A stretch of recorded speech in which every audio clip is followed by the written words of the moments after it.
Suamiku Pria Lumpuh, karya autor Erna Surliandari. Episode ke-118. Sindiranmu menyakitkan, Fah. Selamat mendengarkan. Syifa dan Bagas kembali ke kamarnya. Itu adalah tempat ternyaman mereka, karena dapat melakukan apapun dengan bebas. Itu anak, apa serius nyari cewek incerannya? Biarin aja lah, Mas. Dia butuh penyemangat untuk dirinya sendiri. Dia lelah, harus menangani semua urusan perusahaan. Apalagi dia tampak mencari perhatian dari Mas. Sebenarnya, kenapa harus mencari perhatianku? Tanya Bagas. Syifa hanya tersenyum, sembari membungkus kaki Bagas dengan pneumatik kaki. Pneumatik kaki pijat, kneding adalah kaki alat pijat listrik air gelombang tekanan fisioterapi pijat. Bagas kini dalam posisi setengah duduk, dan tangannya mulai aktif dengan alat terapinya sendiri. Terasa, penuh tubuh itu dengan alat, tapi beruntungnya adalah itu miliknya sendiri, sehingga ia tak perlu selalu ke rumah sakit untuk melakukan terapi itu. Syifa duduk di samping Bagas, memijat lengan yang sebelahnya. Ia pun melanjutkan obrolan mereka dengan santai. Reza itu butuh perhatian dari Mas, sebagai kakak sepupunya. Sejak Mas meminta Iva untuk menjadi kuasa, ia mungkin merasa terabaikan, merasa tak mendapat kepercayaan, padahal dia yang selama ini mengurus semuanya. Aku punya alasan atas itu semua, jawab Bagas datar. Iya, Iva tahu. Mas pasti melakukan semua dengan pemikiran matang, apalagi Mas juga sudah berpengalaman dalam bidangnya. Syifa menekuk 5 jari tangan Bagas sekaligus, membuat Bagas memeki kesakitan. Ah, sakit. Beginilah Mas, perasaan Reza saat ini. Padahal Iva sudah memikirkan secara matang semuanya, memikirkan apa yang terbaik yang harus Iva lakukan. Tapi, Mas masih bisa kesakitan karenanya. Iva nyindirnya kok begitu?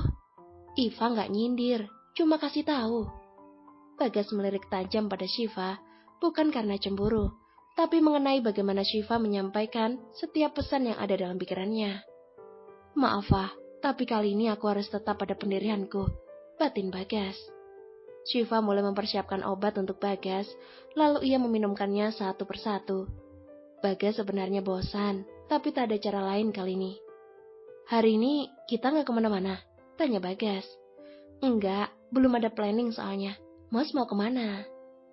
Belum ada juga, jawab Bagas. Ia kemudian mengalihkan perhatiannya ke jendela, menatap Farhan yang sibuk membersihkan sebuah mobil yang ada di garasi. Syifa sibuk dengan kegiatannya sendiri. Ia menatap pakaian pemberian Mama Ayu yang belum sempat ia bongkar, dan ia susun rapi di lemari. Hanya gaun yang diambil. Itu pun karena paper bag-nya berbeda dengan yang lain. Syifa membukanya satu persatu, hingga menemukan sebuah pakaian yang aneh untuknya. Sebuah lingerie berwarna ungu yang begitu menerawang. Mas, ini apa? Tanya Syifa menunjukkan pakaian yang begitu minum itu pada suaminya. Apa, Fa? Astagfirullah. Itu kamu dapat dari mana? Dari pemberian Mama. Iva baru buka, jawabnya polos. Astaga Mama, iseng banget sama anaknya, batin Bagas. Apa sih? Tanya Syifa lagi. Itu baju tidur, Fa. Besok-besok dipakai ya, tapi jangan dipakai di luar. Cukup suamimu ini saja melihatnya. Ucap Bagas dengan pikiran yang terbang melayang dengan bebas. Ih, baju tidur kok gini? Ucap Syifa bergidik geli. Reza tampak ceria hari ini.